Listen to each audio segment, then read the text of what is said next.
fellow human beings, PowerGamer here. Disney and Final Fantasy walk into a bar, and then 9 months later, a miracle occurs. The only downside is said miracle requires a 6-hour PowerPoint presentation and 3 textbooks worth of notes to understand. Kingdom Hearts. I know for a fact your reaction was either, oh hell yeah, or oh hell no. Because this is probably one of the most divisive video game franchises of all time. Not because of the gameplay, in that regard it's pretty well acclaimed, more so for how absurdly confusing it is, both when playing the games and when trying to play the games. This isn't a series with completely linear progression, it's filled with all sorts of companion pieces that are vital to the story, but it wasn't always a conspiracy theory board of lore. Originally it was just one weird idea, so how did that come to be? The initial idea came from Squaresoft employees Shinji Hashimoto and Hironobu Sakaguchi discussing the possibility of making a game that could rival the popularity of Super Mario 64. But since Mario was already the most iconic video game character of all time, they felt that only one thing could rival that kind of star power, and that would be the most successful entertainment company in the entire world.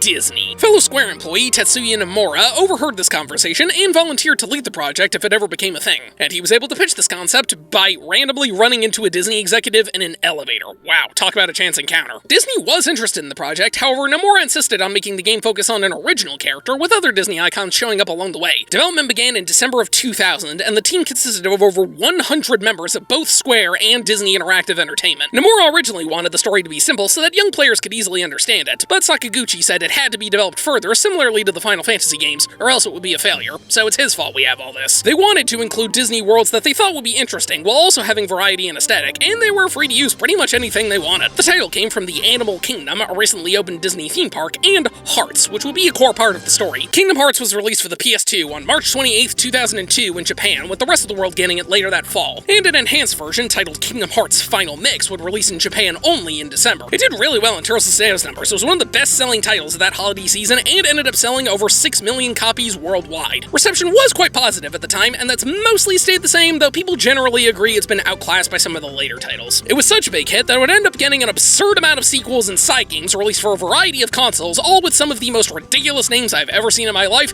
and all of which are essential to the constantly evolving story and gameplay. Thankfully, there's been a multitude of collections for the series, but even that gets really confusing. First, there was the Kingdom Hearts HD 1.5 Remix Pack for the PS3, which was Kingdom Hearts 1, Chain of Memories, which was a remake of Chain of Memories, and remastered cutscenes from 358 Days Over 2, yes, that's the actual title, not the full game, just the cutscenes. Then the Kingdom Hearts HD 2.5 Remix Pack for the PS3, which included Kingdom Hearts 2, Birth by Sleep, and cutscenes from Recoded, again, not the full game. Then the Kingdom Hearts HD 2.8 Final Chapter Prologue for the PS4, which included Dream Drop Distance, 0.2 Birth by Sleep, a fragmentary passage, and Back Cover, an hour-long CGI movie giving some backstory. Then they released a 1.5 and 2.5 bundle for the PS4, which was both collections on one disc, and then they released Kingdom Hearts The Story So Far, which is a 2-disc pack that includes all 3 collections. And then there's Kingdom Hearts All-in-One Package, which is just a bundle of the story so far in Kingdom Hearts 3. Yeah, that was a lot to unpack, and we haven't even actually started yet. Take that as an example of foreshadowing of things to come. But now that that's out of the way, what's my history with the series? Well, I've heard a lot about Kingdom Hearts, but I've never actually played any of the games myself. Hell, before I became more prevalent online, I remember seeing a commercial for one of the games when I was young. I think it was Dream Drop Distance, but I wouldn't swear to that. But after that, I just kind of forgot about it. But either way, I've never played any of the games before, so this should be interesting. Nowadays, Kingdom Hearts is pretty often used as a punching bag for its absolute mess of an overarching story, both by fans and by haters. But there is still a game attached to that story. In fact, there's a lot of games, and I think they look pretty fun. I've been meaning to try this series for a while, so I picked up the all-in-one package bundle at a GameStop a few years ago, and it has just been sitting on the shelf ever since. So, I got a lot to go through if I'm gonna see everything the series has to offer, and I realize that's gonna take a while, so let's just start with Chapter 1 and see where we go from there.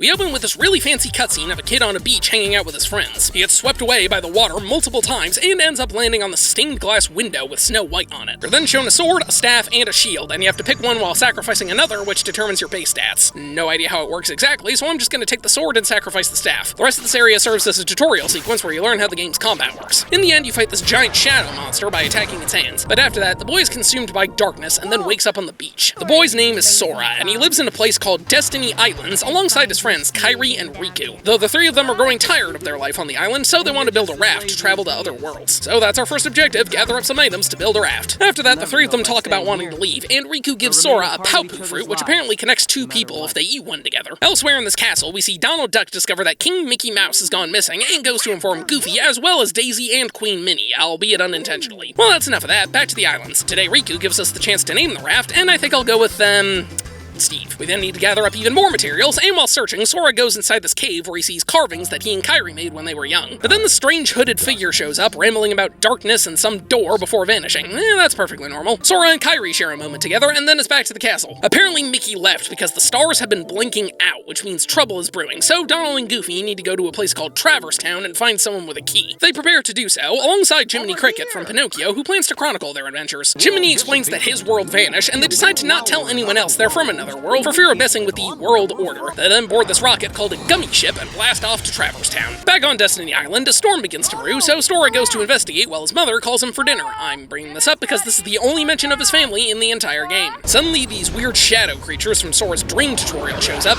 and Sora finds Riku, who says the door is open and they can go to other worlds now. Riku and Sora are then absorbed by darkness, but Sora is saved by this light that grants him the Keyblade, which is certainly more key than blade, but it still works against the shadows. Sora heads back to the cave where he finds Kairi, who then vanishes, and he gets swept out to the beach where we have a rematch with this guy. Upon destroying it, Sora is sucked into a portal and winds up in Traverse Town, a place where people can go after their world disappears. He begins looking around and finds the owner of the accessory shop named Sid, that's a Final Fantasy thing, sees him and gets transformed into one of those shadow things, and keeps just barely missing Donald and Goofy. Honestly, the section's really annoying because it's not very clear where you're supposed to go. But if you go to every location available and then back to the accessory shop, Sora is confronted by Squall from Final Fantasy VIII. That's Leon. Yeah, sure, keep telling yourself that. Squall wipes the floor with Sora and is then joined by Yuffie from Final Fantasy VII. We then cut to Riku waking up in this ice place where a strange hand looks down on him, and then cut to Donald and Goofy who are approached by Aerith from Final Fantasy VII. Sora wakes up, and Squall and Yuffie explain that the Keyblade chose him, but that's why those shadows keep attacking him. They talk to him while Aerith talks to the Disney boys, and both explain that those monsters are called heartless, beings without hearts. And by that I mean soul hearts, not organ hearts, though they probably don't have those either. Apparently years ago, some guy named Ansem was studying the heartless, but his report was scattered across the worlds, so they assume Mickey went to go find them. The heartless attack again, so everyone scatters, but then Donald and Goofy finally meet Sora, whom they recognize thanks to the Keyblade. After taking out a giant heartless composed of armor pieces, Donald and Goofy ask Sora to join them, and he accepts, each of them hoping they can find their friends. Unbeknownst to them, however, a group of villains led by Maleficent from Sleeping Beauty are spying on them and hoping to use them to their advantage. Jumping forward a bit, we learn that each world has a keyhole inside of it, and if the heartless gain access to it, that world will be destroyed, but Sora can use the Keyblade to seal the keyhole shut and prevent that from happening. That's pretty much it, really. The rest of the game is Sora, Donald, and Goofy traveling to different worlds to fight the heartless and seal the keyhole shut. Their main goal is still to find Mickey, Kairi, and Riku, but that only pops up sporadically. For a series that gets infinitely more convoluted as it goes on, the first game's story is honestly pretty simple. Sure, it gets a bit more complicated later, but overall it's pretty easy to follow. And I think it works pretty well. It's not groundbreaking, but the characters are likable, and you do want to see where it all ends up. Honestly, the majority of the game feels episodic, since each world kinda tells its own story, and even then it's really basic. They all follow similar plot beats to their respective movies, but they make slight alterations to include stuff like the heartless and some overarching narrative. There is a reason for this, but I find it kinda ridiculous. Early on, they established that they can't meddle in the affairs of other worlds because it would disrupt the world's order, but that makes no sense because A, we're already meddling by fighting the heartless, and B, these things are a threat to every world they come across. So I don't really get what maintaining order has to do with that, especially with how much of a universal threat these things are. That aside, the game's story works perfectly fine. It's not one of the best stories I've seen in a video game, but it is enjoyable to watch it unfold.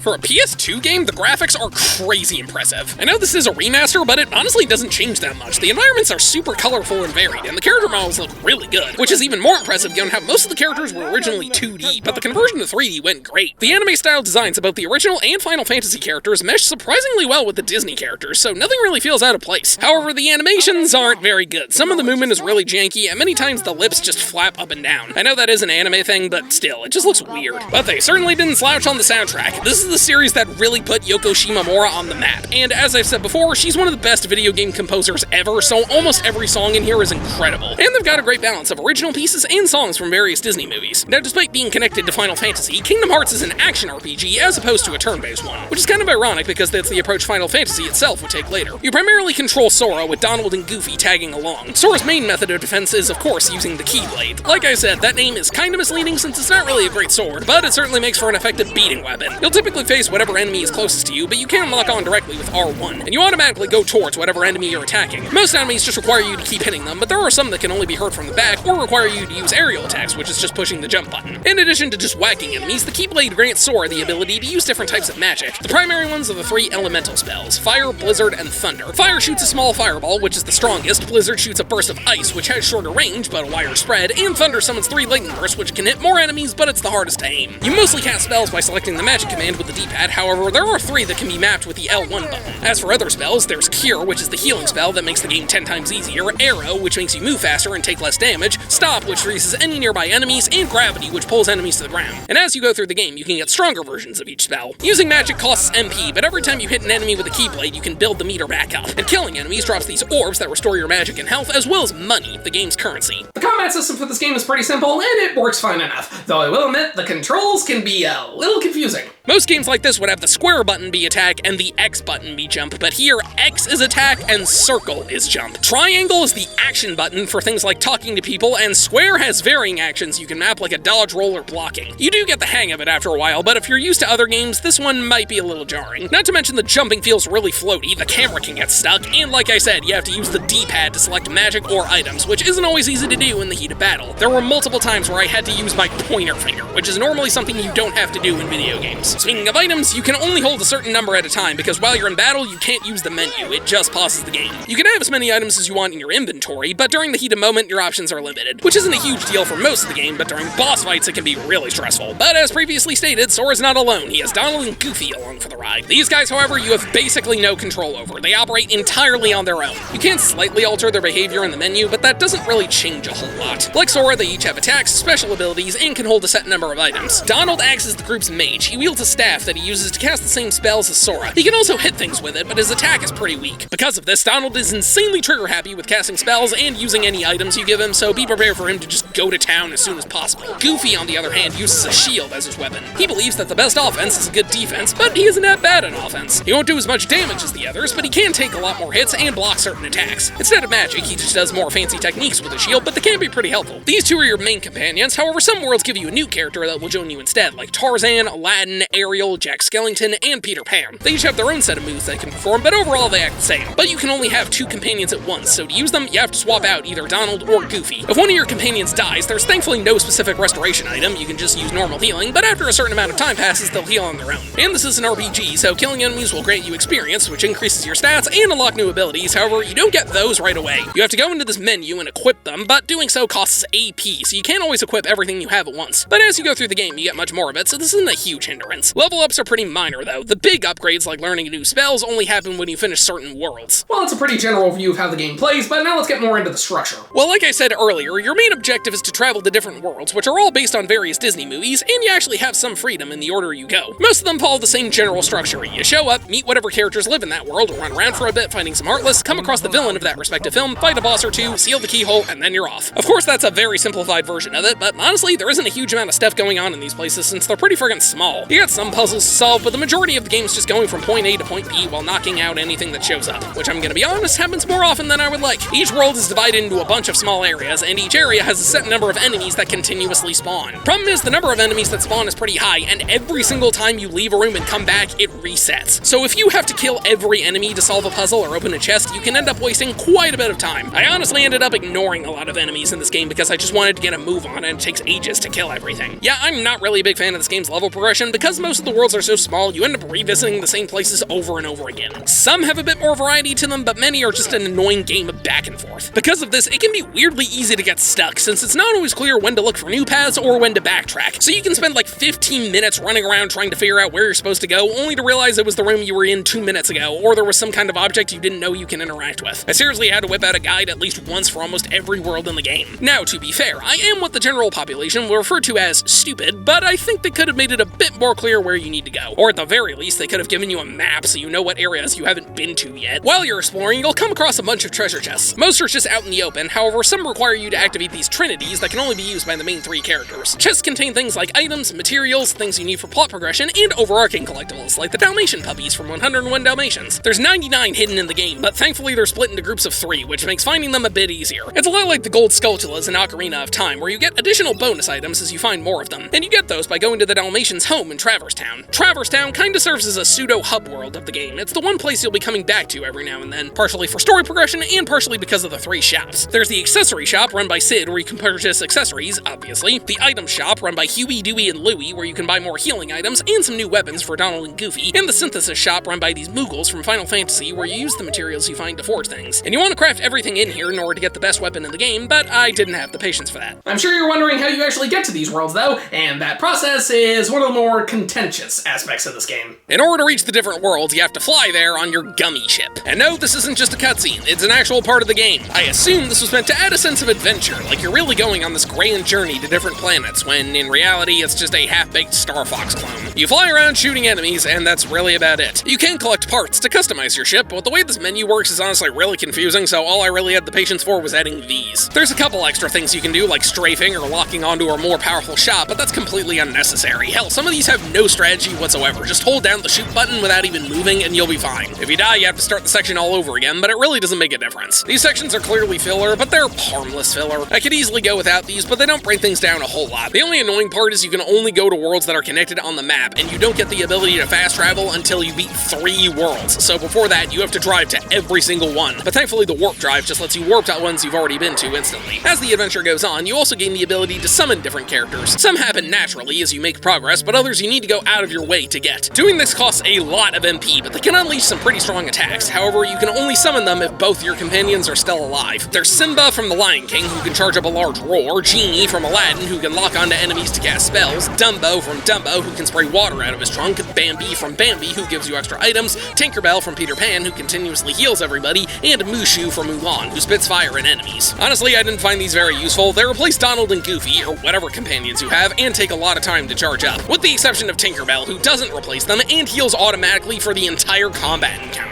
The others have this meter that decreases over time. Overall, I think the combat of this game works pretty well, but there are a few issues. One is the targeting system can be a little weird. The enemy you lock onto with the R1 button seems to happen at random, which isn't always helpful, and even when not locked on, your focus is on one specific enemy, so you can end up trying to attack something far away instead of what's right next to you. Another issue is that it's impossible to attack enemies while standing completely still. Sora is constantly charging forward and flipping around in the air, and if you're on a bunch of small platforms, it can be really easy to fall off. Another issue is that healing takes a couple of seconds, and if you get hit during that, it can still kill you. If you die, you get sent back to the start of whatever room you're in, which is thankfully more generous than most RPGs, sending you back to your last save point. The only downside is you have to swap out any items you changed when you entered and rewatch the same cutscenes every time you die. Though thankfully the Final Mix version, which is the one included in most of the compilations, gives you the option to skip them, which is an absolute godsend. But speaking of the cutscenes, they are pretty good. Sure, the animations are simple, but the rating is decent. I think they strike a good balance of original material and fan service. Like I said earlier, most of what happens in the Disney world partially resemble events that happen in their respective movies. Similar things happen, but it isn't exactly the same, so it's kinda half and half between completely original and just reanimating clips from the films. I actually didn't grow up with most of these movies, so I wouldn't call myself a die-hard Disney fan, but as a casual viewer, it is cool seeing all these characters together, and a large reason for that is the voice acting for the game is top-notch. Aside from the ones that were dead or severely out of budget, they got just about every official voice actor to reprise their roles for each character. You got Tony Anselmo and Bill Farmer, Donald and Goofy's longtime VAs, Jodie Benson and Pat Carroll for Ariel and Ursula, Gilbert Gottfried for Iago, rest in peace, James Woods for Hades, and probably the coolest one of all, Catherine Beaumont for Alice and Wendy, despite it being almost 50 years since the original movies. Hell, along with those, they got some big-name stars like Haley Joel Osment, Sean Astin, and even Billy Zane. Sure, the writing of this game isn't Shakespeare or anything, but it works well enough to keep you invested in what's going on, and the characters remain likable throughout the rest of the story, which I think it's time we recap, and this might take a while.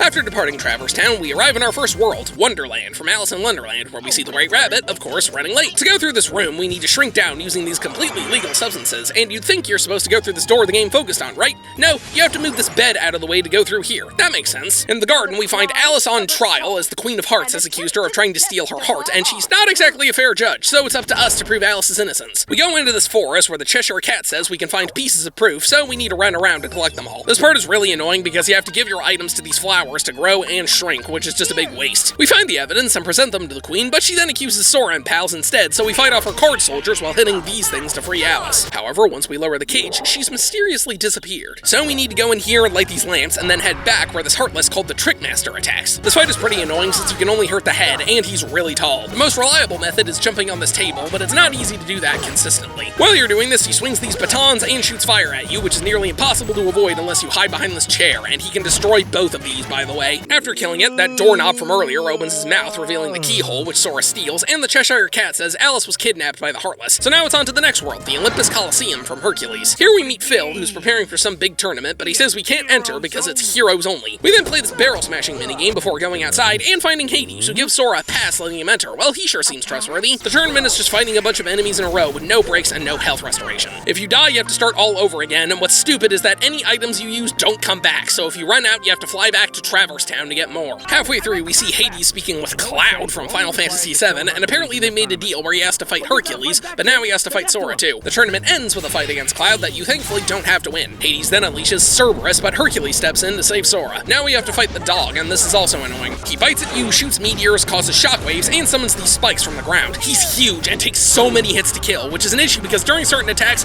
you can't hit him because you have to keep dodging. I was on this fight for like 40 minutes. After killing him, Phil declares Sora, Donald, and Goofy as junior heroes, but says if they want to participate in the games, they'll have to come back later. Outside, we see Cloud, who reveals that he made a deal with Hades to help someone he's looking for, and tried to exploit the powers of darkness, but was corrupted. Sora forgives him and offers a rematch sometime later. After leaving, we see Hades conversing with Maleficent. Who invited you to the party? Stay out of this. So I guess he isn't working with them. Then why was he at the meeting? So we go to the next world, and Donald says King Mickey won't be there, but Sora wants to check anyway, so they fight over the controls and end up crashing into the deep jungle from Tarzan. Sora is separated from Donald and Goofy and has to fight Sabor the leopard, only to get assistance from the Gorilla Man himself. Sora asks Tarzan to help find his friends, so he begins to tag along. After sliding down some trees, we reach this camp where we meet Jane, and Clayton gives Sora a reunion with Donald and Goofy, but tensions are high. Goofy shows off a gummy piece he found, meaning Mickey could be here. Yeah, I think this is the worst example of the level structure being annoying because 90% of this world is just running back and forth between the same areas. I swear, you have to go into this tent like 6 times in order to progress, and Sabor just keeps popping up over and over again. Tarzan takes us to see his father, Kerchak, and asks for help, but he's speaking ape this whole time, so Donald and Goofy have the same exchange most people have when explaining Kingdom Hearts lore. Did you get that? No! Kerchak seems to disapprove, so we do some vine swinging, head back to the treehouse where Clayton almost shoots a gorilla, go back to the tent where Jane reprimands him, so he decides to go on a hunting spree. We then fight Clayton, who teams up with the Heartless, including this giant chameleon, and wow, this is easy. All he does is occasionally shoot you and then run away. Yeah, word of advice, don't do what I did. Play Deep Jungle before the Olympus Coliseum. Kerchak thanks Sora by throwing him up a cliff. Hey, at least things went better for him than they did in the movie. In these waterfalls, Tarzan explains that their friends are in their hearts, but Clayton lost his, letting Sora and Donald make up and seal the keyhole. We then see the villains again and discover they're the ones who kidnapped Alice. Now we head back to Traverse Town where we can enter this abandoned building. Sora has a vision of Kairi, and then we meet Merlin from the Sword and Stone. He says he can help Sora train with magic, and we meet the fairy godmother from Cinderella, who gives you summons if you bring her the correct stone. We then go into this underground cavern where we find Squall and Aerith, who explain that every world has a keyhole which leads to the heart of each world. If the Heartless reach it, that world disappears, and Sora is the only one who can lock the keyholes to prevent that from happening. We then head back to Sid, who agrees to install that gummy block we found if we deliver something for him, an old book that's missing pages, which we take to Merlin. As it turns out, this transports us to a bonus world, the 100-acre wood from Winnie the Pooh. We meet Pooh, who explains that everyone is gone, which Owl tells us is due to the missing pages. You need to find the pages hidden in some of the levels, so we'll come back to this later. Outside, Sora finds Riku, who's surprised to see what Sora's been up to before he tries to steal the Keyblade and then leaves. We go back to the final gang, and Sid asks if we know anything about Maleficent, because apparently she's in town and the one responsible for their world being destroyed. Their world was once ruled by a man named Ansem, who dedicated his life to studying the Heartless and wrote his findings in a report that you can find fragments of throughout the game. We then see Maleficent as manipulating Riku by telling him that Sora has replaced him and Kairi with Donald and Goofy. Sid modifies the ship, now letting us warp to worlds we've been to, thank God, but before leaving we need to ring these bells to find Traverse Town's keyhole. This leads to a rematch with that armor guy from earlier, and we lock her up. Now we need to fly through this wormhole to reach Agrabah from Aladdin. Here Maleficent and Jafar are searching for both the keyhole and Jasmine, who's apparently one of the 7 princesses of heart needed to open some door. This world's basically split into 2 sections, the main city and the desert, which leads to the Cave of Wonders. Shame the city is full of debris, or navigating it will be a lot less tedious. In this house we find the magic carpet, and in an alley we find Jasmine, but she's captured by Jafar. We head out into the desert, where we hop on the carpet, who takes us to save Aladdin and Abu from some quicksand, and then they release everyone's favorite character, the genie. Oh, 1 wish, a 2 wish, a 3 wish. Then I make like a banana and seal it. Well, Robin Williams was clearly way out of the budget. We find out Aladdin is in love with Jasmine, but she's kind of kidnapped right now, so we need to save her. We head back to the city and find her, but Jafar steals the lamp, meaning he's the genie master now. We fend off waves of pots and go back to the desert where we actually fight the Cave of Wonder. That's pretty cool. Just jump on the head and hit the eyes. Now we can go inside, solve some kind of annoying puzzles, and finally find Jafar. He flies in a circle casting spells, but the hard part isn't avoiding these, it's just hitting him. Thankfully, you have the healing spell now, so that makes the game much easier. Jafar then wishes to become an all-powerful genie, so he's much stronger now, but you don't actually hit him, you just hit Iago, who's carrying the lamp. Jafar is sealed away, Jasmine is captured again, and we lock the keyhole. Sora and pals escape the cave via flying carpet minigame, and Sora promises to Aladdin that they'll find Jasmine. Aladdin then sets the genie free. Back to the villains, where we see that Riku is the one who took Jasmine, and he's working with them so he can help Kairi. We go flying in the ship again, and get eaten by a giant whale. Turns out the next world is Monstro from Pinocchio. We get a flashback showing Sora and Riku as kids before waking up and meeting Pinocchio. We meet Geppetto too, but our puppet friend wanders off, so we need to go find him. We do, but also find Riku, who takes off with him. We then have to navigate these weird chambers that lead all over the place. Maleficent warns Riku about the darkness in his heart, and then he questions Sora if he really wants to find Kairi. Pinocchio is captured by this thing called the parasite cage, and we have to save him. It just swings its tentacles and you have to hit the head. This drains some of the water, but Riku kidnaps Pinocchio again. We jump up here, Riku says Pinocchio's heart was stolen, and offers to let Sora join him, but he refuses. The parasite cage comes back, and Riku dips. This fight is the same as the last one, but now he burps at you. We kill it, and Monstro spits us out. Riku converses with Maleficent, who has Kairi's body, but her heart has gone missing. Turns out she's one of the 7 princesses of heart, though princess is used very loosely here, and gathering all of them will open a door to the heart of all worlds. She then grants Riku control over the Heartless. Next stop is Atlantica from The Little Mermaid, and Donald casts a spell letting them breathe underwater. Sora becomes a merman, Donald becomes half squid, and Goofy becomes a turtle, which is one of the funniest things ever put on film. Shame this level kinda blows. The swimming controls are a little annoying with how you need to push specific buttons to go up and down, but you move pretty slowly, and it's not easy to close the gap between you and enemies since you don't have as many abilities as before. We meet Ariel, who asks Sebastian to teach us how to swim, and then we head to King Triton's castle, which looks remarkably less phallic than before. Triton is xenophobic, so he refuses to tell them where the keyhole is, and forbids Ariel from leaving the palace. She immediately ignores him by taking us to her grotto, telling us she wants to see other worlds, and offering to help find the keyhole. Then we go outside and grab the dolphin's fin, who takes us through a current to a sunken ship. Insert Frozen or Tarzan theory here. We grab a crystal trident, fight a shark, and go back to the grotto, where Triton is furious and destroys it. Ariel swims off, and Triton goes on about that meddling thing, which I still think is dumb. Ariel is then approached by Flotsam and Jetsam, the eels, as well as Ursula, who offers to help her.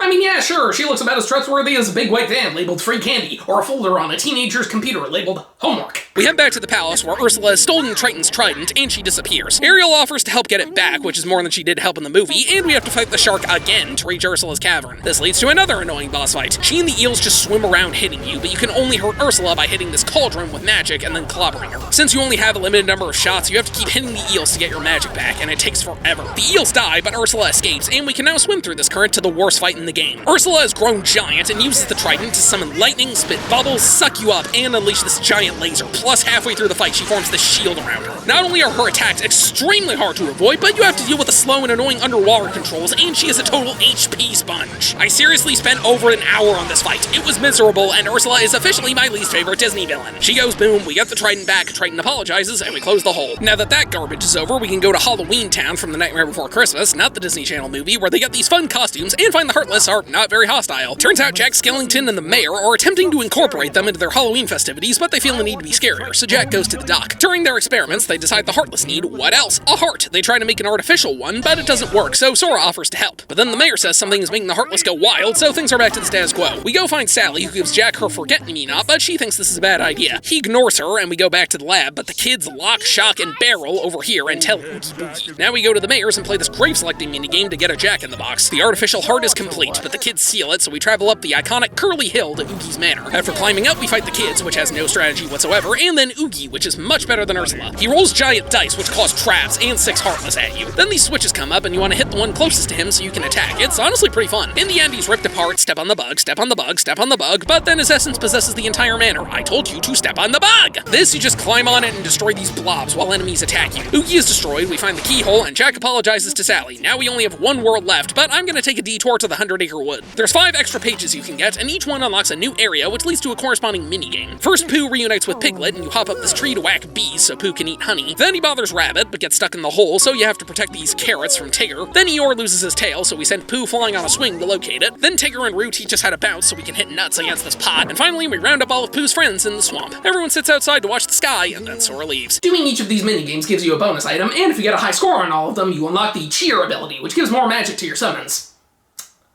So that aspect was a complete waste of my time. Now we head to the final Disney World, Neverland, from Peter Pan, which is ironically one of the shorter ones. Sora reunites with Riku again, who can finally reveal he has Kairi. He also reveals he has control over the Heartless, and creates a shadow clone of Sora before throwing him in jail. Sora and pals meet Peter Pan and Tinkerbell, who agreed to team up to save their girls. We then climb through the ship fighting enemies, including that Shadow Sora. Riku reveals to Captain Hook that Wendy isn't one of the Princesses of Heart, so kidnapping her was a waste, and we save her, and Peter flies off, but Captain Hook forces Sora and friends to walk the plank. Sora believes, though, which grants him the power to fly, and a control controls like swimming, but faster and better. Peter comes back, and after fighting some enemies, we fight Captain Hook. He just floats and hits you with a sword. He's really easy. We throw him in the water with Tick-Tock the crocodile so they can spend some lovely quality time together, and Sora and pals worry that Kairi lost her heart. We then take the ship to London Clock Tower, which contains the keyhole. Maleficent scolds Riku for bringing Kairi back without a vessel, and then says there's an intruder in their land, so she awakens his full power. We could keep going from here, but the tournament's being held at the Colosseum, so let's check that out. There's 3 of them, and they're basically the same as it was earlier, with fighting a bunch of enemies, plus some of them have boss fights. The Phil Cup is just a bunch of enemies, but the Pegasus Cup ends with Squall and Yuffie, and the Hercules Cup has you fight Cloud halfway through, and ends with you fighting Hercules. This fight is one-on-one with Sora, and you just hit him while occasionally throwing barrels to get rid of his shield. If you win, Sora says that being a hero is all about your friends giving you strength, and that lets us find the world's keyhole. That's all for now, but you can come back later and compete in the Hades Cup, which is insanely long and has rematches with multiple boss fights, ending with a battle against Hades himself. But this is optional and it takes ages to get through, so I didn't bother. There's also these question marks, which if you select, leads to a battle against frickin' Sephiroth from Final Fantasy VII, and he...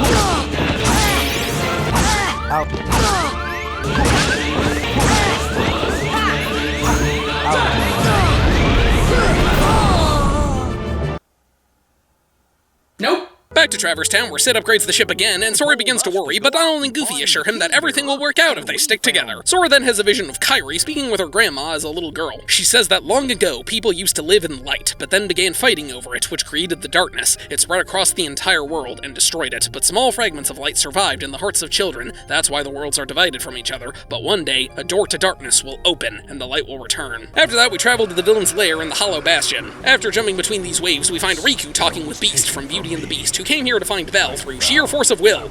Cool. Riku then snatches the Keyblade from Sora, and since he's technically the Keyblade Master now, Donald and Goofy go with him. Yeah, thanks guys. Sora and Beast decide to team up though, and head into the Bastion. You need to go down here and open and close these gates, which then opens the store. The section's also pretty annoying because you can't use physical attacks, you have to use magic. We then see the Princesses of Heart, Jasmine, Cinderella, Aurora from Sleeping Beauty, Snow White, Alice, and Belle, and of course Kairi, as Maleficent begins to use their power. Sora finds Riku, who awakens the full power of darkness, giving him this ridiculous outfit, and Sora says his heart will never die. Riku tries to test this, but Goofy is done being a traitor and protects Sora, with Donald following suit. Sora says his heart has grown through all of this, which allows him to reclaim the Keyblade. We then fight Riku, and he has like 1 attack, so he's really easy. We then make our way through the castle, and this level stinks. First you go through this library and reorganize books, then go up here to find these 4 jewels to open another door. After that we have to navigate all these weird elevators, which are not only really slow, but a lot of them lead to dead ends, so it just goes on and on and on. Riku converses with that hooded figure from the beginning of the game, who tells him to open his heart to darkness. He then speaks with Maleficent, who reveals that the door won't open without Kairi's heart. Riku says that opening the door will flood the world with darkness, but she plans on using that power to rule all worlds, and he summons this dark Keyblade. Now we can finally fight Maleficent. She stands on this platform and uses dark magic to summon meteors, enemies, and lightning. You want to hit the platform to lower it, and then you can clobber her. Honestly, a really simple fight. She then retreats through this dark portal, and we follow her. Riku then uses his dark Keyblade to unlock Maleficent's heart, granting her the powers of darkness, and she takes her iconic dragon form. She slashes her claws, swings her tail, causes shockwaves, and of course breathes fire, which is the hardest thing about this fight since it can block your vision. You really gotta make full use of the arena to avoid these while bashing her in the head. It can be a tough fight, but it's pretty cool. Turns out the Heartless were using her this whole time, and now we can confront Riku, or so we think. It's revealed that opening his heart to darkness allowed him to be possessed by Ansem, Seeker of Darkness, and presumably the same person who wrote those reports. We also find out Kairi's heart is inside Sora, somehow, and Ansem tries to take it, but Sora refuses. Side note, I have seen multiple people say online they have this entire cutscene memorized because they kept dying on the boss and had to rewatch it every single time. Again, thank you, Final Mix.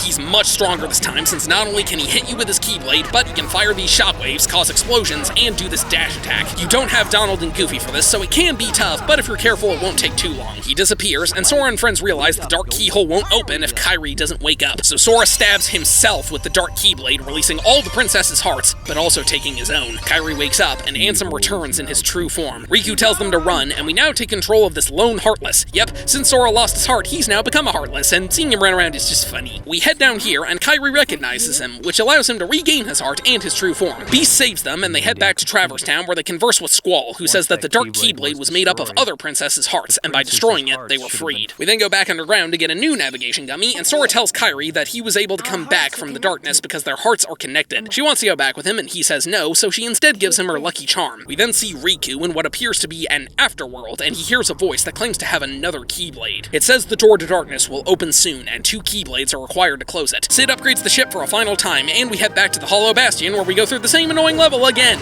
Yay! The only difference is now we can actually talk with the other princesses. We head through the portal into the dark depths to fight the behemoth, jump on his back, and hit his horn. If you do that, the only thing that can hurt you is this annoying lightning strike that doesn't happen often. We head back through the portal where Squall, Yuffie, and Aerith are waiting, who reveal that the world is their childhood home, and if Sora defeats Ansem, everything will be restored, but the worlds will be separated, meaning they'll never see each other again. Sora seals the keyhole, but Ansem is still out there, so we travel to our final area, the end of the world, which is the remains of worlds consumed by the Heartless. First, we follow these pointed rocks towards chests while being transported to enemy rooms, then descend this room full of crystals to go in a geyser, then pass through these islands that transport you back to the previous worlds. All of these are filled with some of the strongest enemies in the game, including a rematch with the behemoth. Eventually, we find this machine that reveals that behind the door to darkness lies Kingdom Hearts, a realm where all lost hearts remain. Then we have a boss fight against Chernabog from Fantasia. Okay, that is awesome. This is like a better version of the giant Ursula fight since you're flying instead of swimming, and most of his attacks are easier to avoid. I say most because if you get caught in this firewall, it's basically insta-death. Everything else, like the fire breath and these orbs, are easy to avoid. Then we go down here, which leads to a room with an exhausting number of enemies, including a third behemoth fight. Use Tinkerbell in here if you don't want to hate your life. I was in this room for like 15 minutes. It was God of War all over again. We then go through this door, which leads back to Destiny Islands. Ansem goes on about how Riku was vulnerable to corruption, and every heart will eventually fall into darkness. Sora says that's not true, and now we fight. He summons the shadow behind him that just makes you think of Persona, and it punches, shoots shockwaves, and worst of all, does this ensnare thing that prevents you from attacking while Ansem makes this laser shield. It's a lot, but if you're prepared, you'll be fine. The island collapses, and we head into this crater, but Donald and Goofy are blocked out, and we fight this thing from the beginning for a third time. Immediately after, we have another fight with Ansem, who does the exact same attacks as last time, plus that dash attack from earlier, and summons dark spikes. Yeah, this fight is really hard, but it still feels doable with practice. After beating him, Sora, Donald, and Goofy are transported to the Abyss, where Kingdom Hearts lies, and Ansem turns into this,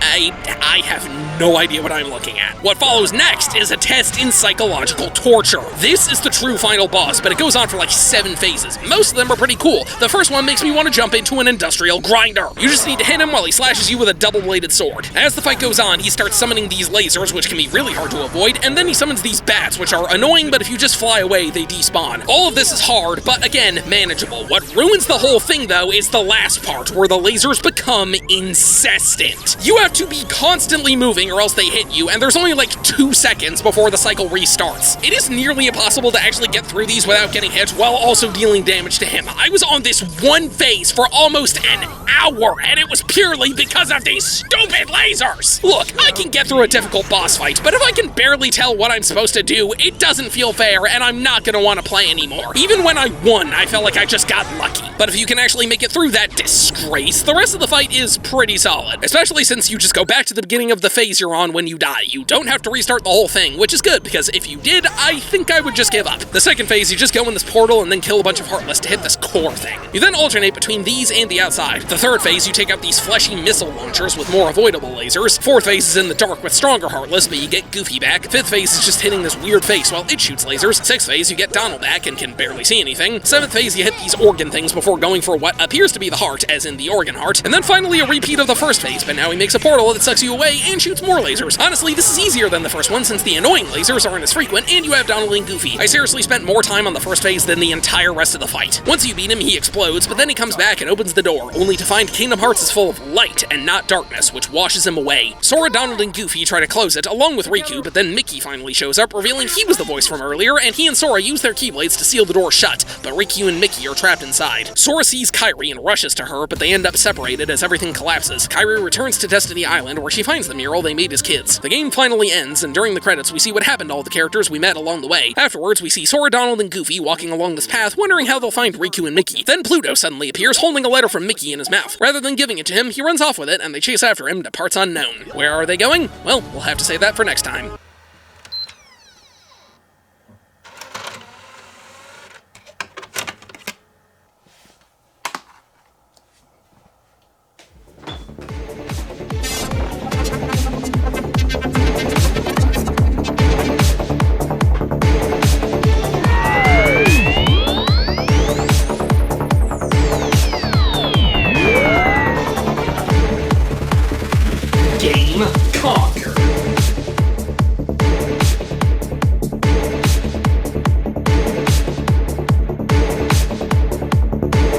Kingdom Hearts ain't that bad. Yeah, there are a few issues, which are likely the result of being the first entry in the series, but overall, I'd say I had a good time. The combat is pretty satisfying, the worlds are decently fun to explore, even if they can be kind of annoying with the structure, and the story works fine enough for what it is. I know it gets a lot more complicated as the series goes on, but for now, I think it's fine. I've been meaning to try these games for a while, and I'm glad I did, because I'm definitely down to see where it goes from here. And if you're like me and looking to get into the series, I think playing the first game is a good place to start.